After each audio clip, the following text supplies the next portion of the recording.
जानवारी बुआ के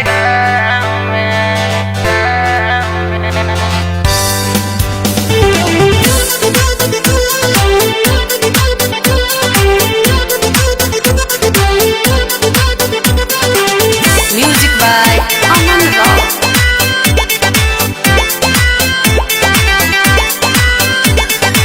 कातिला दा बजन मारे नजरिया रहेली हमरा करे जा भितरिया। कातिला दा बजन मारे नजरिया रहेली हमरा करे जा भितरिया। मन करे रही उनका केसिया के छाँव में, मन करे रही उनका केसिया के छाँव में। मोदी हल्का पायल पहनली पाँव में। हम जानवारी फुआ के गाँव में, जानवारी फुआ के गाँव में।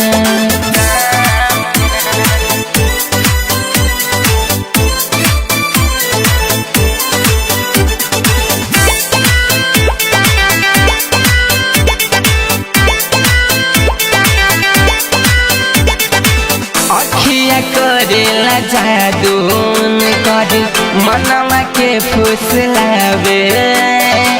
हंस हंस के ऊ पागल करेली उठवा होश उड़ावे।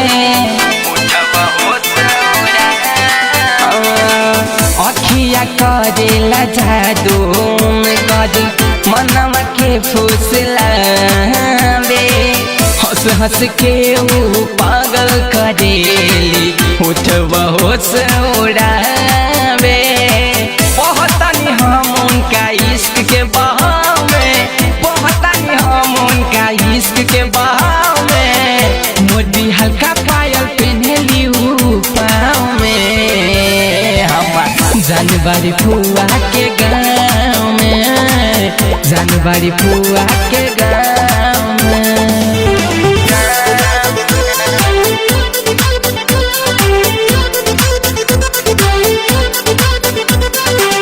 Music by Anand Rao. Yes music recording studio Kasna Kushinagar. ऊ हई दीवानी हमर हम उनकर दीवाना। प्यार जब से भइल बाटे गाइल सर्वेंद्र गाना, गाइल सर्वेंद्र गाना। ऊ हई दीवानी हमर हम उनकर दीवाना। प्यार जब से भइल बाटे गाइल सर्वेंद्र गाना। उहे अब लौके लिए हमरा हर थाव में, उहे अब लौके लिए हमरा हर थाव में। मोदी हल्का पायल पहनली पाँव में। हम जानवारी फुआ के गाँव में, जानवारी फुआ के गाँव में।